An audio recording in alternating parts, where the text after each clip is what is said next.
मोबाईलचा वापर न करता पोलिसांना चकवा देत फरार झालेला कुख्यात रौडीशीटर मंजुनाथ उर्फ मच्चा मंझा याला अखेर हळ्याळ पोलिसांनी शिताफीने अटक केली आहे.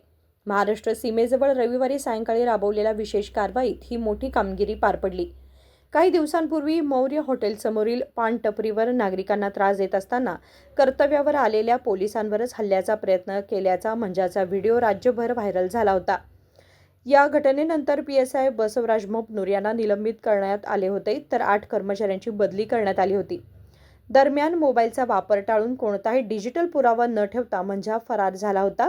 त्यामुळे त्याला शोध घेणं पोलिसांसाठी मोठं आव्हान ठरलं होतं.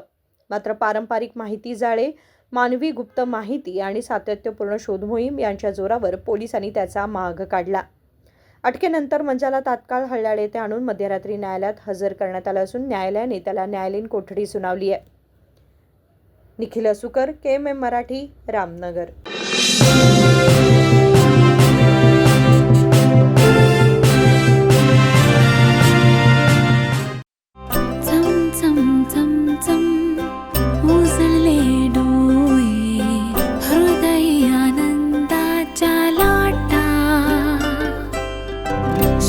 क्षण आले, क्षण प्रेमळ है, रेशमात गुंफून सोनेरी. BS Channabasappa and Sons, The Textile Mall, Tilakvadi, Belagavi.